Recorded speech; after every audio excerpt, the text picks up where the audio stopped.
first single of Natalie Henry's album, Apple and Pride, If We Said Goodbye. And joining us tonight to give us a little bit of an insight into Natalie's music is Natalie herself. Welcome to the show, Natalie, and congratulations on a fantastic first single. Thank you so much. It's such an emotional song. Tell us where it came from. Just recently had a marriage breakup, and the song basically was written straight after that. It's just about, the kids can be equally well raised together apart. I think because it is so relatable, things today, it just seems to be not the normal, but it doesn't seem to be as it used to be. That's right. Yeah, it is. It is actually quite the opposite now, isn't it? In schools, I notice with the girls, the married couples that are together are the minimal. Yeah, exactly. People, but the others, most of their friends, their parents are apart anyway. But it is nice to know that a song has come out and says, you know what, we can be apart but still support the children together. Yeah, definitely. And that's the one thing that Brock and I can do together is that. The new album, and you've only been doing this for a few years now. Why country music? Well, my dad was a massive country music fan. He was a truck driver, and I did spend a lot of my time travelling around Australia with him as a little girl. And so I guess I've just grown up with listening to country music. Now, Apple and Pride, how did you come up with that name for an album and for the actual song, Apple and Pride?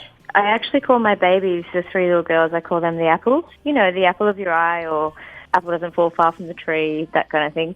And my new partner, Emily, is the pride. So that song just came out as, in a couple of minutes. It was just a quick, it was like a follow-on song from If We Said Goodbye. It's like, all these shit things have happened, but now I'm filling my heart with Apple and Pride. I'm filling my heart with all these great things that are in my life. So, yeah, it's a moving on song, I think. Has the album got that sort of feel all the way through? Yeah, definitely. It's a lot about still moving on and being a mum, really, like having mother guilt. There's a couple of songs in there like Lonely, and there's a few songs about moving on or being a mum or becoming, an independent woman, I guess. So if you've got any advice out there for anyone that's looking at doing the music from 30 plus, if you're looking at that and they have got children, they can have problems or no problems in their marriage life. What's the best advice for you? How do you find a balance between family and starting out a music career? I'm glad you asked that, actually, because it's a real challenge to do that with any business.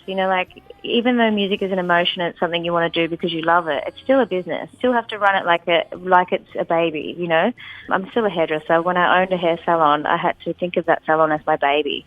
And so to run that successfully and be a mum at the same time, it was very difficult. One was either doing really well, the shop was going great, and the kids were like, I'm sick every week, or I'm this or that, or the other way around. The kids are going great, and, the shop's not doing so great. You can't be everywhere, but there is a real balance with music because for me, especially in country music, the kids are invited a lot. They come along to the festivals. Sometimes they're at my gig of an afternoon if it's a local gig or something, mild or family-friendly. I've done, lots of things out at Maitland for families, and they just come along and they think it's great, and they're all musical as well now, so, they get involved sometimes. When I went to Nimbin Roots Festival, my eldest daughter, Gia, played on stage with me, and that was really nice. Wow. And so you kind of just got to include them in it. They're coming along for the ride, and it's a much more interesting, fun life for them than just, the day-to-day normal stuff. If you're thinking about joining into the music family, just include your whole family and enjoy the ride with them. Get a family band. Yeah. Well, you're working on it. You've got a couple there on the way up. I'm working on mine now, yeah. Well, Natalie, we might play some of your music right now. And, of course, to get a hold of you, what would be the best way? Just your social media pages, Facebook, Instagram, all that sort of stuff? Yeah, look, social media seems to be the winner of today, doesn't it? Even though just Google Natalie Henry and I'm sure you'll pop up there with all your music as well. Yeah, it does pop up everywhere. No worries. Well, let's play now. Thanks very much for joining us tonight. Here is Natalie Henry and her latest single, Apple and Pride.